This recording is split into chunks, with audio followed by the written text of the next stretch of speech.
The TeacherMade Hotspot tool lets you make any part or area of your activity the correct answer and others the incorrect answer.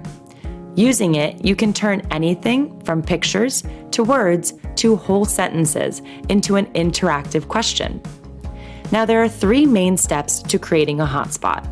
The first is to set the areas that your students should click, otherwise known as the correct answers. To do so, I'm going to start by drawing a box over the correct area, which in this case is the caterpillar.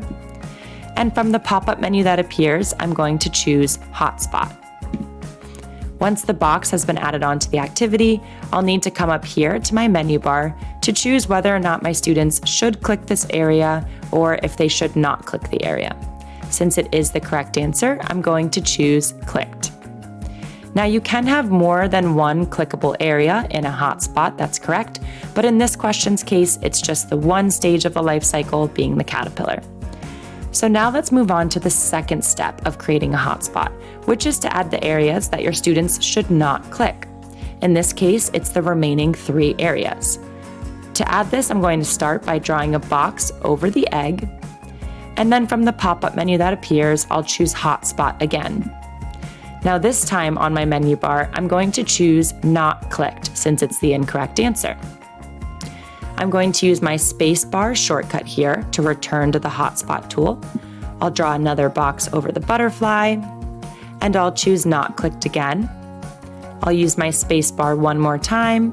I'll draw my third box, and I will choose Not Clicked one more time.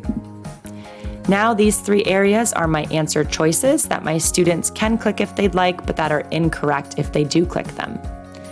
So as of right now, these areas are 4 separate questions that will be scored separately. But if you'd like to group them all into one question, you can do so very easily, which is the 3rd step of creating a hotspot. So to do so, I'm going to click on one of my areas. I'll hold down the Shift key on my keyboard, and I will click on each of the remaining areas to connect them.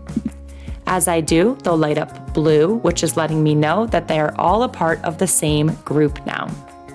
Now that they've all been grouped together, I can decide how many points I want this question to be worth. I can choose anywhere from 1 to 10 points, or I can choose not to score it. And then I can choose whether I want the boxes around my area to have rounded corners or if I want them to be squares, and I can choose to change the color of the border, or I can choose for there not to be a border. Now, to get this question correct, your students will only be able to click on the areas that you've marked as clickable. If they click on any of the not clicked areas, they will get the question incorrect. And that's how you add the TeacherMade Hotspot question type to your activities.